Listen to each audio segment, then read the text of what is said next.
नमस्कार दोस्तों, मैं जगतार सिंह नामदार रिफ्लेक्स से। आज मैं आपको बताने जा रहा हूँ VCP प्लस DVR में जो वाईफाई है वो कैसे चलेगा। हम किसी भी USB जो हमारे पास जो USB या मतलब वाईफाई अडेप्टर जो है मतलब वो इसमें कौन सा चलेगा वो बताएंगे। साथ में कोई भी जियो डोंगल, एयरटेल वाईफाई हॉटस्पॉट या किसी भी वाईफाई के साथ कैसे जुड़ेगा ये DVR, वो इवन मोबाइल हॉटस्पॉट से भी कैसे जुड़ेगा वो भी हम आपको बताएंगे।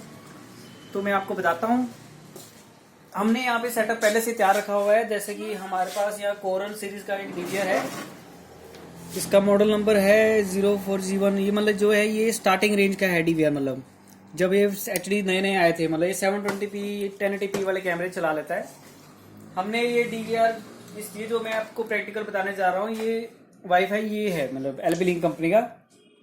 इसका मॉडल नंबर है LB लिंक का है ये WN2210। ये 300 Mbps मतलब वाईफाई अडाप्टर है, USB है, और इसमें इवन WPS का बटन भी है। और ये ज़्यादातर हमारे पैनासोनिक, धोवा, CP प्लस मतलब इस तरह के जो कंपनीज के जो DVR है उनके साथ कंपेटिबल है। और मैंने इसको अनबॉक्स किया है, इसमें CD भी है, कंप्यूटर में भी ये चलता है।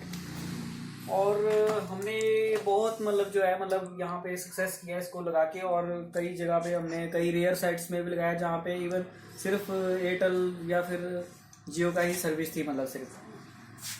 तो जैसे कि हमें DVR में USB किसी भी पोर्ट पे लगा देंगे और देखेंगे, मतलब इसमें देखो यहाँ पे लाइट आएगी अपने आप। इसका मतलब है ये इसमें कनेक्ट हो चुका है। और DVR में अपने आप ही ये पूछेगा, मतलब वाईफाई के सिग्नल को ये शो करना शुरू कर देगा। ठीक है जी।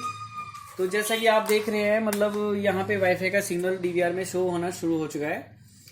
और पहले वैसे जो है नॉर्मल जो है मतलब इसमें कोई ऑप्शन नहीं थी, अपने आप ही आई है मतलब। तो सबसे पहले हम क्या करेंगे, यहाँ पे ऑटो कनेक्ट वाईफाई करेंगे। इसका मतलब ये है भी ये DVR जब भी ऑन करेगा तो जिस वाईफाई के साथ हम ऑटो कनेक्ट करके रखेंगे तो उसके साथ ये अपने आप ही कनेक्ट हो जाएगा करेगा। क्योंकि जब ये ऑफ होगा उसके बाद दोबारा ऑन होगा तो इसमें सब कुछ पासवर्ड वगैरह तो सेव रहेगा। अगर हम ये ऑटो कनेक्ट का बटन नहीं दबाएंगे तो दोबारा कनेक्ट नहीं होगा। अब जैसे मैंने ऑटो कनेक्ट का बटन दबा दिया है, तो जैसे कि मैं इसमें कनेक्ट का बटन दबाऊंगा नीचे यहाँ पे, तो ये इसमें कनेक्ट करने की कोशिश करेगा विदाउट पासवर्ड ही। लेकिन उसके बाद जैसे कि आप देखेंगे यहाँ पे पासवर्ड की ऑप्शन आ जाएगी इसमें। इवन हम यहाँ पे वाईफाई का हॉटस्पॉट भी ऑन कर सकते हैं, मतलब इसके लिए। फर्स्ट टाइम देखो इसने कनेक्शन फेल्ड बताया है, हम दोबारा इसमें कनेक्ट करेंगे।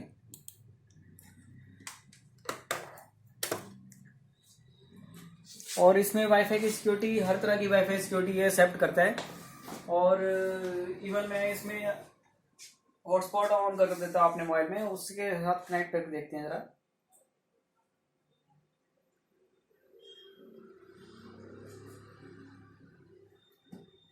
मैंने अपने मोबाइल का हॉटस्पॉट ऑन कर दिया है और मेरे मोबाइल का जो है वाईफाई का जो SSID है वो माई असूस है।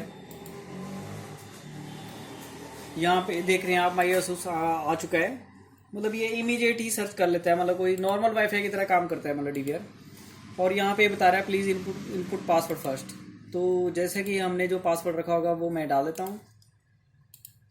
मतलब जैसे कि कीबोर्ड इसमें खुल चुका है, उस तरह से जो भी न्यूमेरिक अल्फ़ाबेट्स या जो भी मतलब यूज़ करेंगे वर्ड हम मतलब जो पासवर्ड के लिए वो कर देंगे। और कनेक्शन पे बटन पे हम क्लिक करेंगे और ये कनेक्ट करने की कोशिश करेगा। जैसे ही सक्सेस होगा तो ये बता देगा। ये देखो IP इसमें आ चुका है, मतलब इसका मतलब ये वाईफाई से कनेक्टेड है। यहाँ पे स्टेटस बता रहा है कनेक्टेड है। ठीक है जी, ओके हम करेंगे और इसका मतलब हमारा जो वाईफाई है सक्सेसफुली कनेक्ट हो चुका है। अब देख रहे हैं आप यहाँ पे टाइम एंड डेट के साथ में एक वाईफाई का सिग्नल भी आ रहा है। इसका मतलब ये है अभी हम अब नेट के साथ जुड़ चुके हैं। हाँ, नेट है नहीं है वो बात की है, लेकिन वाईफाई के साथ कनेक्ट हो चुके हैं। और इसमें हमारे DVR ऑनलाइन हो चुका है नहीं हुआ, हम यहाँ पे इंस्टॉल में जाके देख सकते हैं, यहाँ पे ऑनलाइन आ रहा है। अब ये DVR जो हम कैमरे हैं कहीं पे भी हम चेक कर सकते हैं इस ID को स्कैन करके। तो दोस्तों आज के लिए इतना ही काफ़ी था। मतलब जैसा कि हमने आपको बताया भी हमारे DVR में कौन सा वाईफाई डोंगल लगता है। लगते तो और भी होंगे लेकिन हमारे पास फिलहाल यही है और ये बहुत सक्सेस है और बढ़िया चलता है, मतलब इसके साथ पूरी तरह से कंपेटिबल है। धन्यवाद।